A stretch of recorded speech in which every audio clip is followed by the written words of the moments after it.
کیا آپ کو معلوم ہے کہ کراچی کی بندرگاہ پر تیل کے جہازوں کی قطار لگی ہے، لیکن آپ کے شہر کے پیٹرول پمپ پر قیمتیں آسمان چھو رہی ہیں؟ آخر یہ تضاد کیوں؟ گزشتہ رات حکومت پاکستان نے پیٹرول اور ڈیزل کی قیمتوں میں ایک بار پھر بڑا اضافہ کر دیا۔ اس اضافے کے ساتھ ہی سوشل میڈیا پر بحث چھڑ گئی۔ عوام بڑا منطقی سوال اٹھا رہے ہیں کہ ابنائے ہرمز کا راستہ کھلا ہے اور پاکستان کے تیل بردار جہاز بلا روک ٹوک گزر رہے ہیں۔ اب تک 18 جہاز کراچی پہنچ چکے ہیں، تو پھر ملک میں تیل کی قیمتیں کیوں بڑھائی گئیں؟ کیا راستہ کھلا ہونے اور سپلائی برقرار رہنے کے بعد قیمتیں کم نہیں ہونی چاہیے تھیں؟ کیا اس سوال میں کوئی وزن ہے یا یہ صرف عوامی غلط فہمی ہے؟ میں ہوں محمد ناصر اور آپ دیکھ رہے ہیں انڈیپینڈنٹ ٹاک۔ آئیے آج اس ویڈیو میں اس گتھی کو سلجھاتے ہیں۔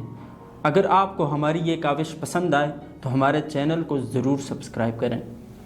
سب سے پہلے یہ بنیادی بات سمجھ لیں کہ بین الاقوامی تجارت میں راستے کا کھلا ہونا اور چیز کا سستا ہونا دو الگ الگ باتیں ہیں۔ پاکستان جو تیل ان 18 جہازوں کے ذریعے لا رہا ہے وہ ہمیں کسی خصوصی رعایت یا پرانی قیمت پر نہیں مل رہا۔ پاکستان یہ تیل عالمی منڈی کے موجودہ نرخوں پر خریدتا ہے۔ اس وقت مشرق وسطیٰ میں جنگ کی وجہ سے عالمی منڈی میں خام تیل اور خاص طور پر ڈیزل کی قیمتیں ریکارڈ سطح پر پہنچ چکی ہیں۔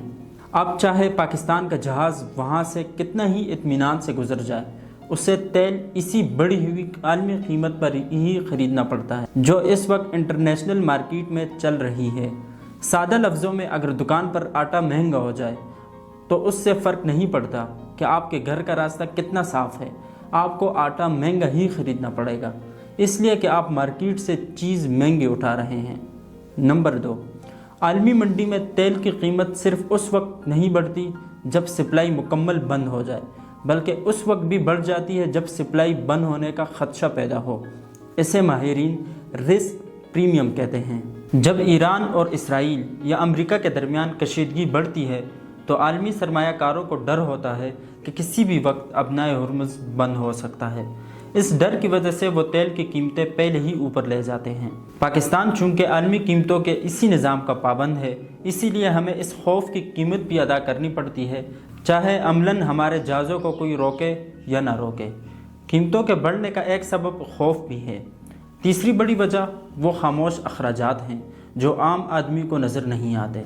جب کسی سمندری راستے پر جنگ کا خطرہ ہوتا ہے تو عالمی انشورنس کمپنیاں اس خطے کو وار رسک زون قرار دے دیتی ہیں۔ اس کا نتیجہ یہ نکلتا ہے کہ ان جہازوں کی انشورنس فیس اور کرایہ کئی گنا بڑھ جاتا ہے۔ یہ اضافی لاکھوں ڈالر جو جہاز رانی پر خرچ ہوتے ہیں وہ براہ راست پیٹرول کی فی لیٹر قیمت میں شامل کر دیے جاتے ہیں۔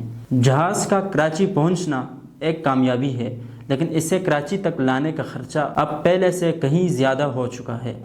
نمبر 4، پاکستان اس وقت IMF کے پروگرام میں ہے، جس کی سخت شرط یہ ہے کہ حکومت تیل پر 1 روپے کی بھی سبسڈی رعایت نہیں دے سکتی۔ پہلے حکومتیں عالمی قیمت بڑھنے پر خود پیسہ بھر کر عوام کو ریلیف دیتی تھیں، لیکن اب حکومت پر مالیاتی خسارہ کم کرنے کا شدید دباؤ ہے۔ اس کے ساتھ ساتھ حکومت پیٹرولیم لیوی کے مد میں فی لیٹر بھاری ٹیکس بھی وصول کر رہی ہے، یعنی جب عالمی منڈی میں قیمت بڑھتی ہے تو حکومت اپنا ٹیکس بچانے کے لیے اس کا 100% بوجھ عوام کی جیب پر منتقل کر دیتی ہے۔ نمبر 5، آخری اور اہم وجہ ڈالر ہے۔